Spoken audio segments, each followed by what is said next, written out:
बच्चों, आप लोग हिंदी संकेत लिपि शॉर्ट हैंड सीखने में अब अच्छा लग रहा होगा, क्योंकि आप लोगों को पार्ट 1 में मैं वर्णाक्षरों की पहचान बताया कि कैसे कौन से वर्ड को अपनी संकेत लिपि में कैसे लिखना है। पार्ट 2 में फिर आपको मैंने क्या बताया कि वर्णाक्षरों, जैसे वर्णाक्षरों में क्या बताया था आपको, मात्राएं भी बताई आपको, और वर्णाक्षरों की पहचान के भी कुछ भाग बताए थे आपको, है ना। मात्राएं भी बताई आपको। मात्राओं में कौन सी बताई कि जैसे मोटा बिंदु मोटा डैश, कौन सी बताई थी मात्राएं? मोटा बिंदु मोटा मोटा डैश, मोटा बिंदु, है ना, मोटा बिंदु और मोटा डैश बताया था ना, मोटा डैश। ठीक है, तो मोटा बिंदु मोटा डैश में क्या बताया था कि जैसे ये प्रथम स्थान में मोटा बिंदु में छोटा आ, मोटा डैश में बड़ा आ, द्वितीय स्थान में ए, यहाँ पर ओ, है ना, बड़ी ई, बड़ा ओ।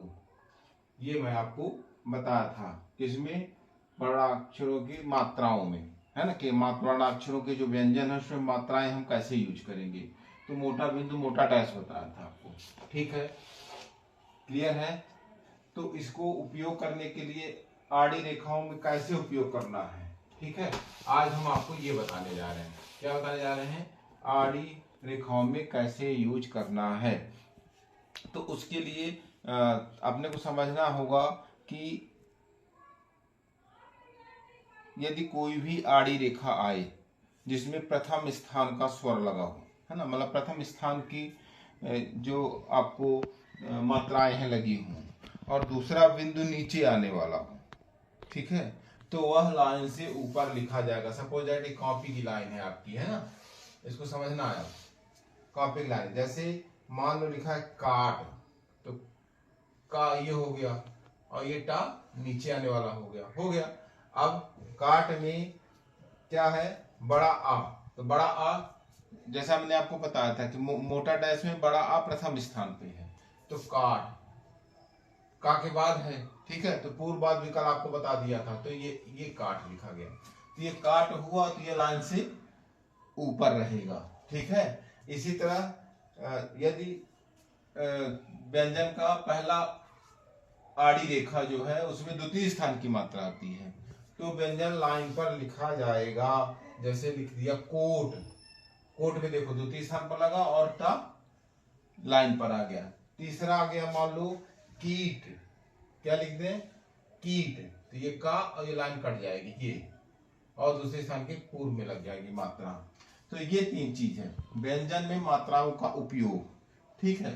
तो यदि व्यंजन का पहला कैरेक्टर आड़ी रेखा का है और दूसरा जो है वो नीचे आने वाला है, तो प्रथम स्थान की मात्रा आने पर व्यंजन लाइन से ऊपर लिखा जाएगा, जो लिपि है ना। दूसरा, यदि ये द्वितीय स्थान का है तो वह नीचे आने वाला जो व्यंजन है वह लाइन पर लिखा जाएगा।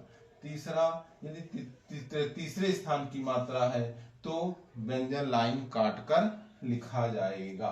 तो ये आपको आड़ी रेखा के नियम है, ठीक है, आ गया समझ में। और अच्छे से मतलब अधिक से अधिक प्रैक्टिस तो करना ही है यदि आपको ये सीखने की इच्छा है, आगे बढ़ना है और स्टेनो की नौकरी करना है, तो आपको इसको अत्यधिक प्रैक्टिस करना पड़ेगा। मतलब जब अपने को लिखना पड़े तो दिमाग में ना आए कि कौन सी मात्रा है, कहाँ पर जाएगी, कहाँ पर नहीं जाएगी, कौन से हल्का। अब जैसे आपको मोटा बिंदु मोटा डैश बता दिया था, आज मैं आपको हल्का बिंदु मात्राओं में, ठीक है, मात्रा में अब बताने जा रहा हूं क्या, हल्का बिंदु, हल्का बिंदु, हल्का डैश, जैसे वो मोटा बिंदु मोटा डैश है ना।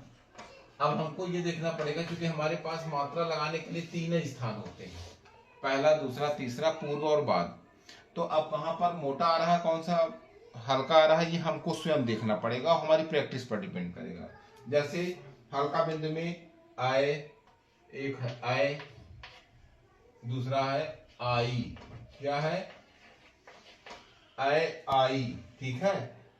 दूसरे स्थान पर औ अंग, ठीक है। तीसरे स्थान पर ई और ऊ, बस। अब इसमें भी हल्का बिंदु, हल्का डैश, ऐ में इसी तरह ये हल्का बिंदु, इसमें हल्का डैश, ठीक है। क्या होगा, हल्का डैश, हल्का बिंदु दूसरे स्थान पर, हल्का डैश दूसरे स्थान पर, हल्का बिंदु तीसरे स्थान पर, हल्का डैश तीसरे स्थान पर। अब हमको ये जरूर याद रखना पड़ेगा अच्छे से कि मात्रा कौन सी, जैसे छोटा आ, जैसे मोटा बिंदु में क्या है, छोटा आ पहले स्थान पर है, तो मोटा डैश में बड़ा आ पहले स्थान पर है, ठीक है। जबकि हल्का बिंदु में क्या है, देखो आई पहले स्थान पर है और हल्का डैश में आई पहले स्थान पर है। इसी तरह मोटा बिंदु में देखें तो दूसरे स्थान में कौन सा है, ए, दूसरे स्थान पर ए है ना।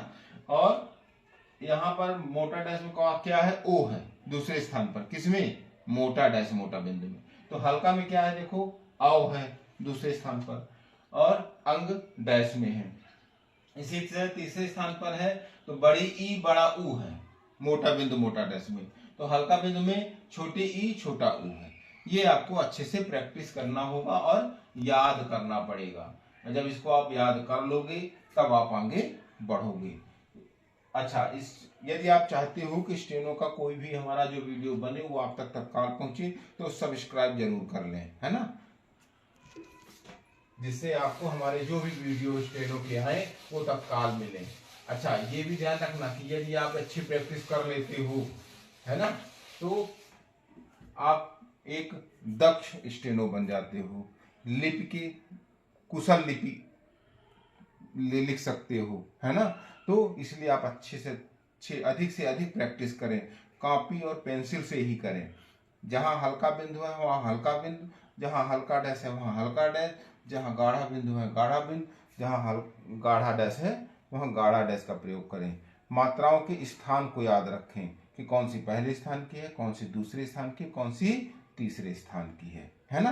तो इस तरह आपको आज का जो वीडियो है अब हम समाप्त करते हैं और आप जो है बढ़िया अच्छे से प्रैक्टिस करिए। Good luck.